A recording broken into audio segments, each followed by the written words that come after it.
L'absence de la reine à l'important sommet sur le climat de la COP26 la semaine prochaine menace de faire disparaître le lustre de l'événement, a déclaré l'experte royale Angela Levin. Dans une conversation sur GB News, Colin Brazier a affirmé que l'absence de la reine à la COP26 pourrait avoir des conséquences potentielles alors que la Grande-Bretagne espère présenter ses plans environnementaux aux dirigeants mondiaux. La monarque de 95 ans a été décrite comme très importante dans le monde, Angela Levin notant que d'autres personnalités de la famille royale, telles que le prince Charles et le prince William, auront du mal à prendre sa place et à commander la même chose. Niveau de respect au sommet. Il a été annoncé plus tôt ce soir par le palais de Buckingham que la reine avait à regret décidé de ne pas se rendre à Glasgow sur les conseils de ses médecins. L'animateur de GB News, Colin Brazier, a déclaré « C'est notre chef d'État, et le fait, par exemple, qu'elle ne sera pas à la COP26 en personne peut être très important, dans le sens où vous pourriez alors avoir une course contre les chefs d'État. Nous savons déjà que Xi Jinping ne vient pas. C'est un coup dur pour les organisateurs, notre gouvernement organisant la COP26 présentant nos plans environnementaux. D'autres pourraient dire d'accord, pas de Xi Jinping, pas de chef d'État britannique et donc vous obtenir cet effet domino.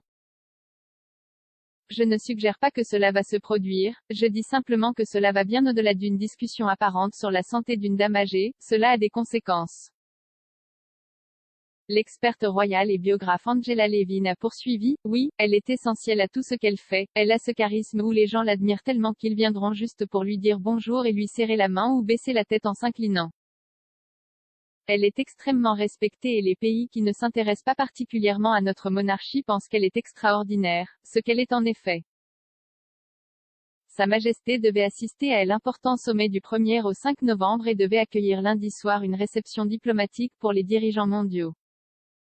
Bien que d'autres membres de la famille royale soient toujours présents et prononcent des discours, Madame Levin a déclaré « Je pense que cela enlève le lustre, je veux dire que nous avons de la chance d'avoir le prince Charles et la duchesse de Cornouailles, et William et Catherine comme bien, parce qu'ils peuvent y apporter une atmosphère différente, mais ce n'est pas la même chose.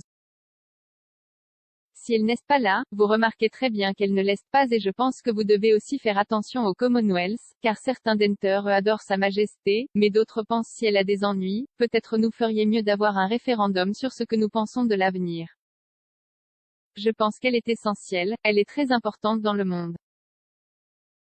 Les dirigeants mondiaux qui doivent arriver à Glasgow la semaine prochaine incluent le président américain Joe Biden, le président français Emmanuel Macron et le premier ministre australien Scott Morrison. Plus tôt ce mois-ci, la reine a été entendue exprimer son irritation lors du sommet de la COP26, alors qu'elle déclarait à la duchesse de Cornouailles « C'est vraiment irritant quand ils parlent, mais ils ne le font pas ». Le prince Charles et le prince William doivent tous deux prononcer des discours lors du sommet et rencontreront des chefs d'entreprise pour discuter d'un avenir plus durable.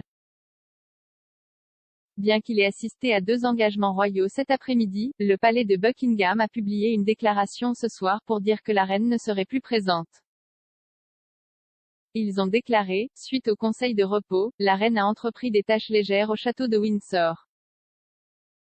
Sa Majesté a malheureusement décidé de ne plus se rendre à Glasgow pour assister à la soirée de réception de la COP26 le lundi 1er novembre.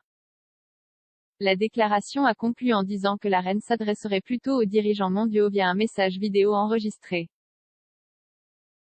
Elle était initialement tombée malade mercredi dernier et avait passé la soirée à l'hôpital pour des tests préliminaires. Il a été clairement indiqué qu'il n'était pas lié à Covid-19 et qu'elle repose actuellement au château de Windsor.